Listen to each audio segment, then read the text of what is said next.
서울 서희초 교사의 49제 추모일을 맞아서 전국 교사들이 공교육 멈춤의 날을 선언했습니다. 정치권도 관련 움직임을 주시하는 모습인데요. 임태희 경기도 교육감 연결해서 이야기 나눠보겠습니다. 교육감님 나와 계십니까? 네, 임태희입니다. 수고 많으세요. 네. 자, 어제 서희초 교사 49제 맞아서 추모제가 열렸는데 참석하셨다고 이야기를 들었습니다. 현장 분위기 네. 어땠습니까? 네, 이제 참석했는데 네. 이 학교를 이렇게 들어가면서 보니까 이 교문 바깥에까지 네.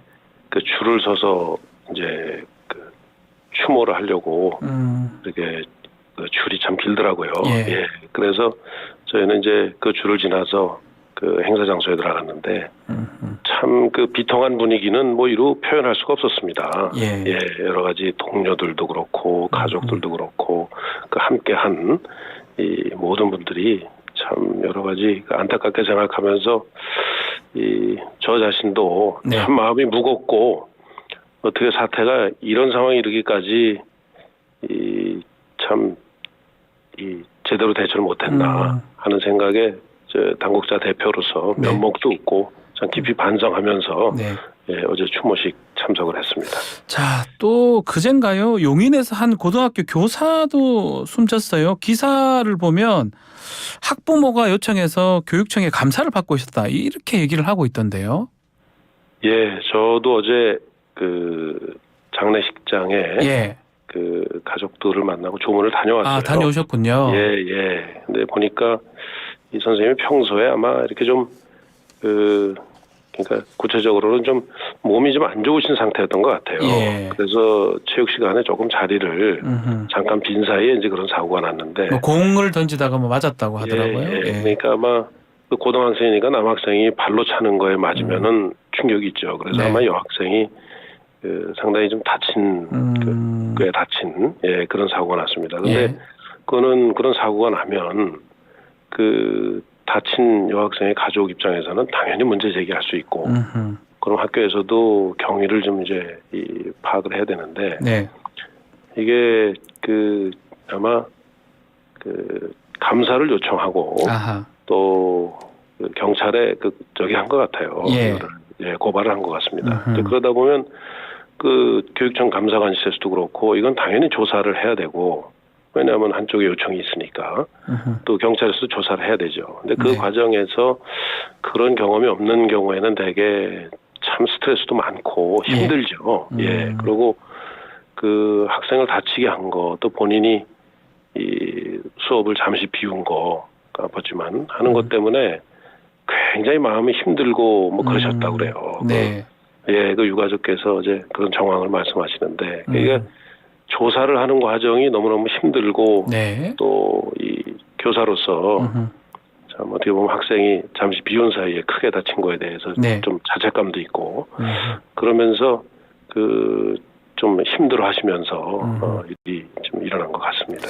자, 국회 앞에서 전국 교사들이 추모 집회 참석도 했는데 지금 뭐 정도의 차이는 있지만 악성 민원에 대한 학부모들의 악성 민원에 대한 교사들의 분노 이게 조금 계속 보이는 것 같습니다. 지금 보면 어제 보면 참 그 한쪽에서는 슬프고 한쪽에서는 또 제대로 이런 거에 대해서 그 보호 장치가 없는 거에 대한 분노 이게 이렇게 그 결합이 돼 있는 그 아주 복합적인 그런 상황인 것 같습니다. 저도 뭐 공직 생활을 했습니다만은 그렇죠. 이 교육 그 활동을 하시는 이제 교사들이나 뭐 여긴 일반 교육 가족도 마찬가지입니다. 이게 하여튼 민원이 많는데 다른 공직에 비해서 그 조직이 대응해주는 그러니까 기관 차원에서 대응해주는 시스템이 굉장히 약하고 허술합니다. 학교 같은 경우 그렇다는 거죠. 특히 그렇죠. 그러니까 거의 개인이 감당하게 이걸 해놨어요. 선생님 혼자서 감당을 해야 된다. 그렇습니다. 그러니까 선생님들 같은 경우에는 국가의 공교육 차원에서 교육 어떤 이 책무성을 대행해주는 이건 공적인 활동이거든요. 그 공적인 활동을 하다가 어떤 일이 나면은 그건 당연히 공적으로 이거는 그 책임을 지고 공적으로 이 문제에 대해서 다뤄줘야 되는데 마치 선생님이 개인의 문제처럼 이게 돼버리니까 어느 누군들 이 상황에서 이거 헤쳐나가기가 쉽겠습니까? 네. 그래서 이번에 어제 서희초등학교 선생님 정말 49제 추모를 해서 계기로 해서 또 이런 일을 계기로 해서 반드시 이번에 고쳐야 된다 하는 그런 생각을 저도 하고 아마 거기 모이신 분들도 예. 그 생각에는 다 한 가지 마음이었을 겁니다. 예. 자, 그 49제 관련해서 교육부가 이 참여 교사들에게 최대 파면 또 형사 고발에 준하는 조치도 하겠다. 이렇게 얘기했다가 또 요거를 어제 교육부 장관이 좀 철회를 한 것 같기도 하고요. 이건 어떻게 보십니까? 저는 이게 이제 교육부에서 네. 그 관련 규정을 소개를 한다는 게 마치 이제 그게 굉장한 의지가 있는 것처럼 이렇게 나가지 않았나 싶습니다. 규정은 그렇게 돼 있어요. 예. 근데 어떤 일이든지 원칙 규정을 그대로 적용할 수 있는 건지 아니면 이 사정이 네. 현실이 다른 면을 좀 고려해야 되는 건지 이건 재판을 할 때도 마찬가지거든요. 예. 그래서 교육부 입장에서는 수업을 멈추는 거는 정당화될 수 없다. 저도 이 입장에는 마찬가지 입장이었습니다. 예. 예, 그렇고 또 그러고 수업이 결손되면 당연히 거기에 대해서는 이 결손에 대해서 나중에 보충을 하거나 책임을 져야 되는데 최대한 예를 들면 책임을 묻는다면 징계하는 규정도 있다 하니까 그게 마치 이번에 참가하는 교사들은 예. 징계할 것처럼 이렇게 이게 이제 인식이 되면서 이 현장에 정말 순수한 마음으로 교권 회복을 바라고 교육 정상화를 바라는 이 선생님들의 그 마음에 큰 상처를 주지 않았나 싶습니다. 이 점에 대해서는 저를 포함해서 이 원칙이 이때 이 정말 현실적으로 이게 적용할 수 있는 방법인가 구체적으로 그런 방법에 대해서는 더 좀 세심하게 생각을 했었어야 되는데 그렇게 좀 받아들여진 것 같습니다.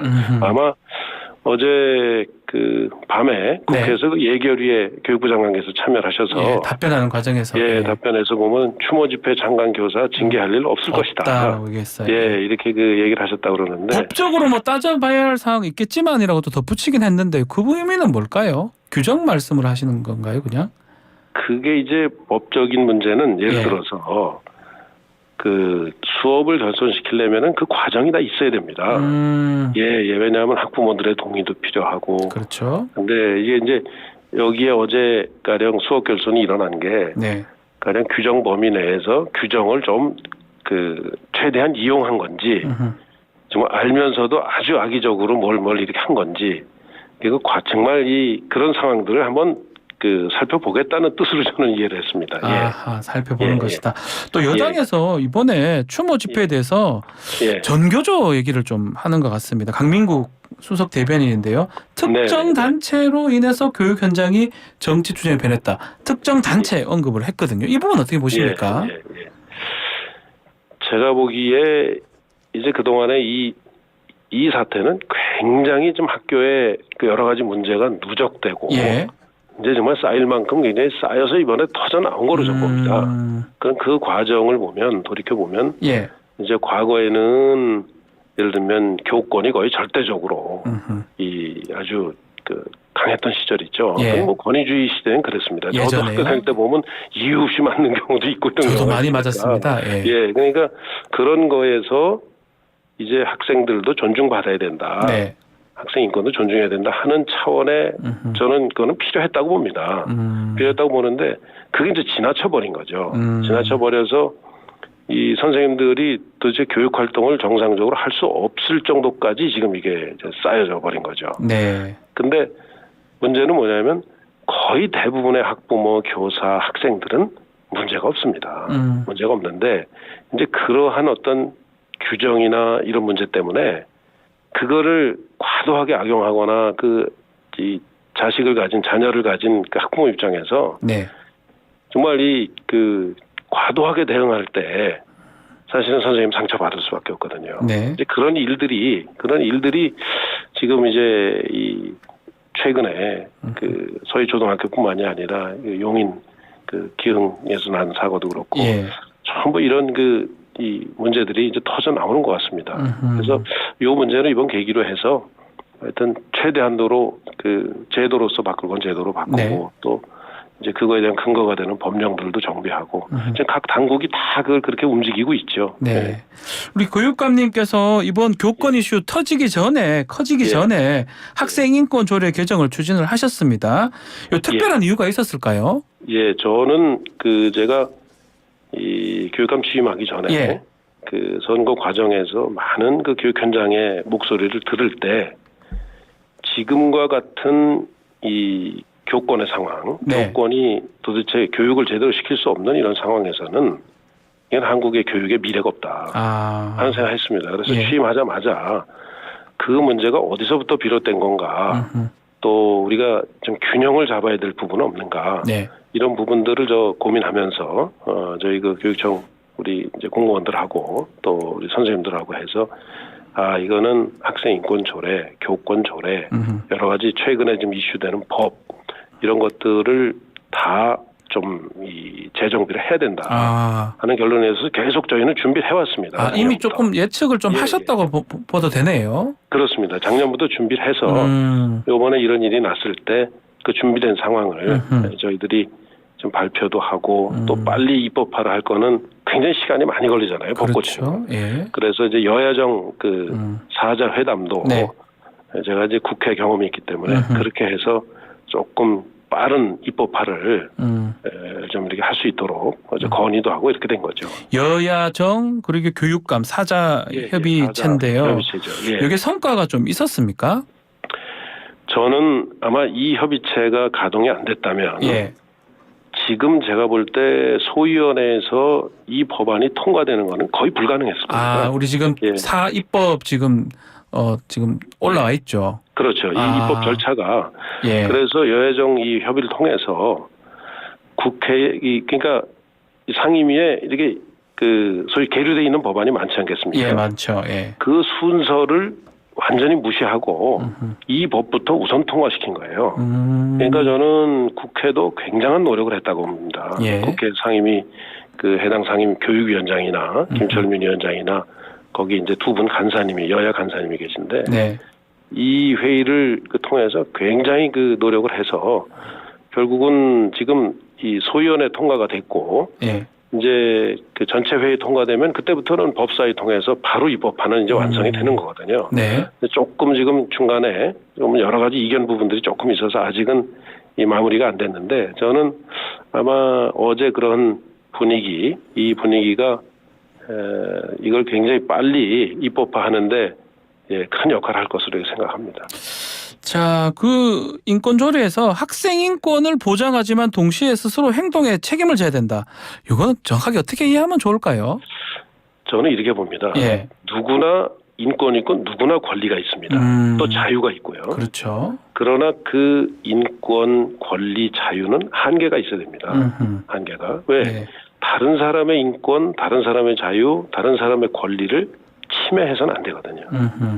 만약 나의 권리를 위해서 다른 사람의 권리를 침해해도 된다 그러면 이거는 완전히 그 소위 약육강식의 투쟁 이 분위기가 될 겁니다.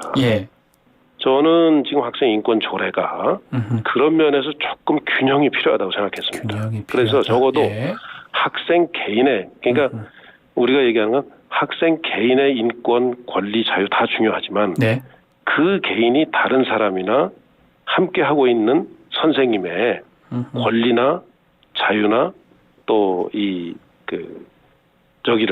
인권을 침해할 권리까지는 없다 이거죠.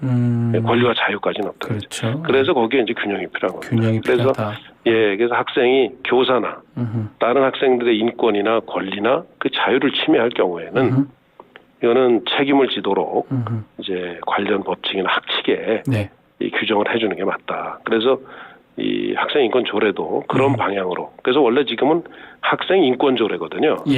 그래서 이거는 학생 권리와 책임에 관한 조례로 저희는 명칭도 바꿔서 기본 정신을 내 권리가 있을 때는 항상 그거에 한계도 있고 다른 사람의 권리도 존중해야 된다. 그 존중 안 하고 피해 입히면 책임져야 된다 하는 점을 분명하게 조례에다가 반영을 하려고 준비하고 있습니다. 이름이 바뀌었네요. 학생의 권리와 책임에 관한 조례 이렇게 이름 바꾼 거네요. 지금 저희들이 입법안은 그렇게 준비했는데 이제 도의회에서 요거는 통과가 돼야 되거든요. 네. 도의회 협의 과정에서 최선을 다해서 반영되도록 그렇게 하겠습니다. 알겠습니다. 자, 마지막으로 경기도 교육청 차원에서 교권 보호책으로 다른 어떤 좀 특별한 거라도 그런 게 소개해 줄 게 있을까요? 저희는 아까 제가 말씀드렸듯이 교사가 개인이 이거를 정당한 교육 활동을 통해서 했는데 그거에 대한 문제를 교사가 개인이 책임지도록 하는 건 잘못됐다고 봅니다. 그래서 학교가 해야 된다. 그렇죠. 요거는 이제 학교 교육청이 기관 차원에서 대응을 해야 된다. 근데 문제는 아무리 제도를 만들면 뭐예요. 그래서 저희가 예를 들어서 이제 그 핫라인 예를 들어 1600번에 8787로 하면 정리해 주셔야 됩니다.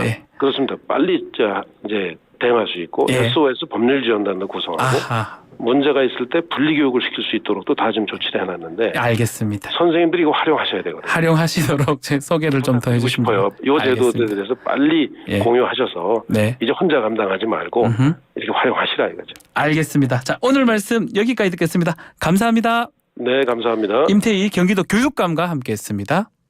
안녕하세요. 배우 박소연이에요. 좌우로 정렬